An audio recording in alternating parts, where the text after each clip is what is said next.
చూస్ country delight, live better. ఇప్పుడే country delight app ని download చేసుకోండి.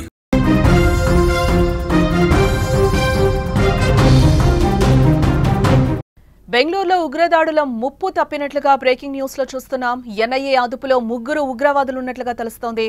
ఉగ్రవాదులకు సహకరిస్తున్నట్లుగా కూడా గుర్తించారు. గత 4 ఏళ్ల నుంచి ఆర్థిక లావాదేవీలపై ఆరా తీసినట్లుగా తెలుస్తోంది. దేశంలో అల్లకల్లోలం సృష్టించేందుకు ప్లాన్ వేశారు. పరప్పన అగ్రహార జైలు కేంద్రంగా దారుణాలు జరిగినట్లుగా తెలుస్తుంది. ఆపరేషన్ సింధూర్ తర్వాత ఉగ్రవాదులు అలర్ట్ అయినట్టుగా కూడా మనకి సమాచారం అందుతోంది. బెంగళూరులో స్లీపర్ సెల్స్ పెరుగుతున్నట్టుగా కూడా మనకి సమాచారం అందుతోంది. దేశంలో ఇటీవల ఉగ్రదాడులు పెరిగిపోతున్నాయి. ఏప్రిల్ 22న పహల్గాంలో ఉగ్రవాదులు జరిపిన మారణ హోమంలో 26 మంది అమాయక పర్యాటకులు మృతి చెందారు. ఈ ఘటన తర్వాత భారత ప్రభుత్వం ఆపరేషన్ సింధూర్ పేరుతో పాక్ ఆక్రమిత ప్రాంతంలో దాక్కుని ఉన్న 100 మంది ఉగ్రవాదులను హతమార్చింది. అప్పటి నుంచి పాక్ ప్రేరేపిత ఉగ్రవాదులు భారత్లో పలు ప్రాంతాల్లో అలజడి సృష్టించేందుకు పన్నాగం పన్నుతున్నట్లు ఇంటెలిజెన్స్ వర్గాలు తెలిపాయి. ఈ మధ్యనే విజయనగరం జిల్లాలో ఉగ్రవాద కార్యకలాపాలకు సంబంధించిన కుట్ర కేసులో 29 ఏళ్ల సిరాజ్ ఉర్ రెహమాన్, 28 ఏళ్ల సయ్యద్ సమీర్ అనే 2 యువకులను పోలీసులు అరెస్టు చేయడం మనకు తెలిసిందే. ఈ కేసును ఎన్ఐఏ దర్యాప్తు చేస్తోంది.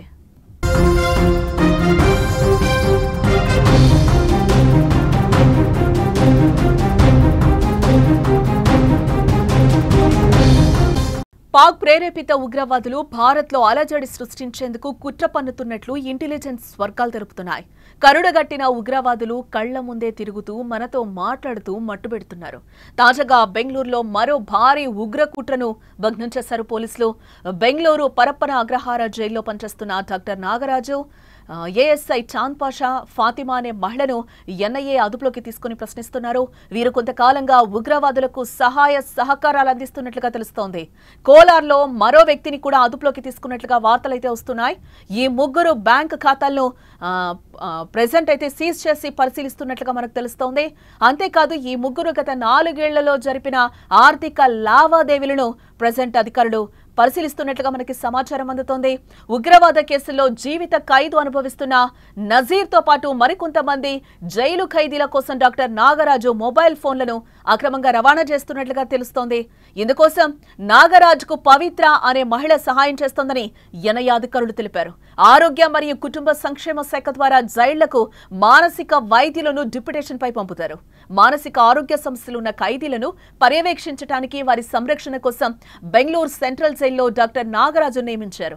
ఇప్పటికే నాగరాజు పవిత్ర ఇంటితో పాటు పరారీలో ఉన్న జునైద్ అహ్మద్ తల్లి ఫాతిమా ఇంట్లో కూడా ఎన్ఐఏ సోదాలు నిర్వహిస్తోంది.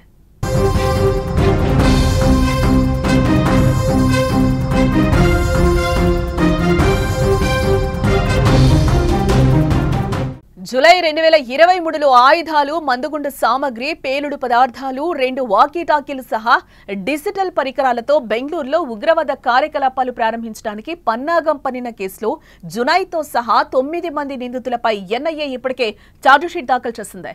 ఇటీవల భారత్లో స్లీపర్ సెల్స్ పెరిగిపోతున్నారు. టెర్రర్ గ్రూప్ కమాండర్లు ఆదేశించిన వెంటనే ఈ స్లీపర్ సెల్స్ యాక్టివేట్ అవుతారు. ఆపరేషన్ సింధూర్ నేపథ్యంలో స్లీపర్ సెల్స్ పై ప్రత్యేక నిఘా ఏర్పాటు చేసింది భారత ప్రభుత్వం.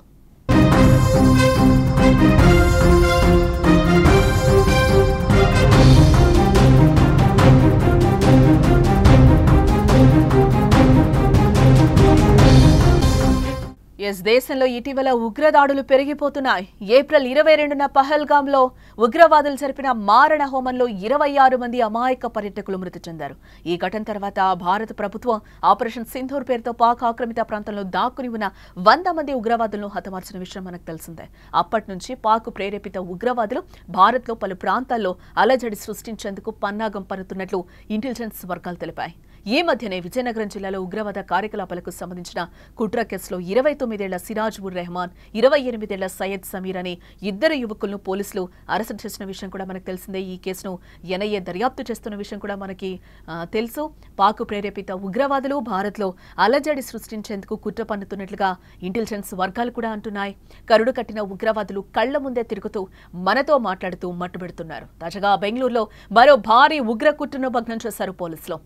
బెంగళూరు పరప్పన అగ్రహార జైల్లో పనిచేస్తున్న డాక్టర్ నాగరాజు, ఏఎస్ఐ చాన్ పాషా, ఫాతిమా అనే మహిళను ఎన్ఐఏ అదుపులోకి తీసుకొని ప్రశ్నిస్తున్నారు. ఇప్పటికే వీరు కొంతకాలంగా ఉగ్రవాదులకు సహాయ సహకారాలు అందిస్తున్నట్లుగా కూడా తెలుస్తోంది. కోలార్లో మరో వ్యక్తిని కూడా అదుపులోకి తీసుకున్నట్లుగా వార్తలు వస్తున్నాయి. ఈ ముగ్గురి బ్యాంక్ ఖాతాలను కూడా అధికారులు సీజ్ చేసి పరిశీలిస్తున్నట్లుగా మనకి సమాచారం అయితే అందుతోంది బ్రేకింగ్ లో. అంతేకాదు ఈ ముగ్గురు గత 4 ఏళ్లలో జరిపిన ఆర్థిక లావాదేవీలను కూడా పరిశీలిస్తున్నట్లుగా మనకి తెలుస్తోంది. ఉగ్రవాద కేసుల్లో జీవిత ఖైదును అనుభవిస్తున్న నజీర్తో పాటు మరికొంతమంది జైలు ఖైదీల కోసం డాక్టర్ నాగరాజు మొబైల్ ఫోన్లను అక్రమంగా రవాణా చేస్తున్నాడు అనే విషయాన్ని అయితే బయటపెట్టారు. ఇందుకోసం నాగరాజుకు పవిత్ర అనే మహిళ సహాయం చేస్తోందని కూడా ఎన్ఐఏ అధికారుల దర్యాప్తులో తేలింది. ఆరోగ్య మరియు కుటుంబ సంక్షేమ శాఖ ద్వారా జైళ్లకు మానసిక వైద్యులను డిప్యుటేషన్ పై పంపిస్తూ ఉంటారు. మానసిక ఆరోగ్య సమస్యలు ఉన్న ఖైదీలను పర్యవేక్షించడానికి వారి సంరక్షణ కోసం బెంగళూరు సెంట్రల్ జైల్లో డాక్టర్ నాగరాజుని నియమించడం జరిగింది. ఇప్పటికే నాగరాజు పవిత్ర ఇంటితో పాటు పరారీలో ఉన్న జునైద్ అహ్మద్ తల్లి ఫాతిమా ఇంట్లో కూడా ఎన్ఐఏ సోదాలు నిర్వహిస్తోంది. ఇటు జూలై 2023లో ఆయుధాలు, మందుగుండు సామగ్రి, పేలుడు పదార్థాలు, 2 వాకీటాకీలు సహా డిజిటల్ పరికరాలతో బెంగళూరులో ఉగ్రవాద కార్యకలాపాలను ప్రారంభించడానికి పన్నాగం పన్నిన కేసులో జునైద్తో సహా 9 మంది నిందితులపై ఎన్ఐఏ ఇప్పటికే ఛార్జిషీట్ను కూడా దాఖలు చేసింది. ఇటీవల భారత్లో స్లీపర్ సెల్స్ పెరిగిపోతున్నారు. టెర్రర్ గ్రూప్ కమాండర్లు ఆదేశించిన వెంటనే ఈ స్లీపర్ సెల్స్ యాక్టివేట్ అవుతారు. ఆపరేషన్ సింధూర్ నేపథ్యంలో స్లీపర్ సెల్స్ పై ప్రత్యేక నిఘాను ఏర్పాటు చేసింది భారత ప్రభుత్వం.